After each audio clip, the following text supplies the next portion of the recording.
Hindi lang libreng bigas at scholarship grant ang hatid ng Local Government Support Fund Program ng administrasyon ni Pangulong Ferdinand R. Marcos Jr.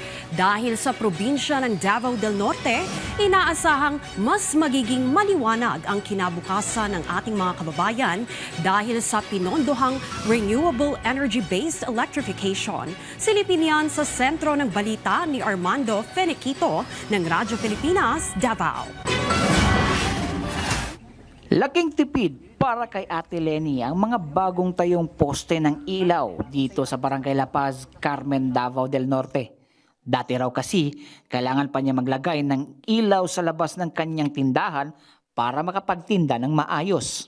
Malaki kasi save sa kuryente, tapos maliwanag na pag darating na yung gabi. Hindi na rin nangangamba ang ilang estudyante at mga residente rito na maglakad sa gabi dahil sa mga poste ng ilaw.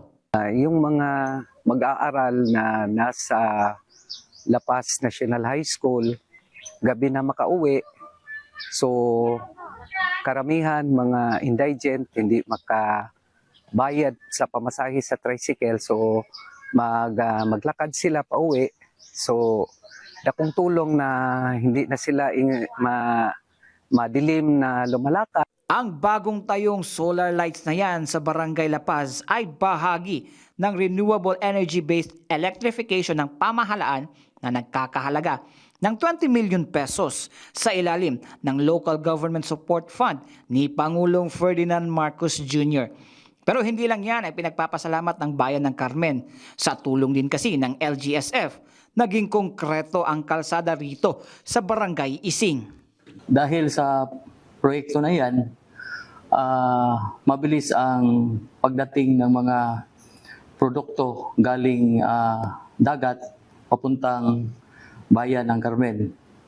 At saka malaking tulong sa transportation sector. Bukod sa pag-usbong ng mga negosyo, malaki rin ang naitulong ng 45 million pesos na halaga ng concrete road na ito sa law enforcement operations ng mga otoridad. Nakakatulong din ito sa pagpapanatili ng seguridad at mas mabilis na pagtugon ng aming mga enforcement agency. Ang mga ganitong proyekto ng pamahalaan ay patuloy na pinagsusumikapan ng gobyerno dahil sa hatid itong ginhawa at kaunlaran. Mula rito sa Davao del Norte para sa Integrated State Media, Armando Feniquito ng Radyo Pilipinas, Radyo Publiko.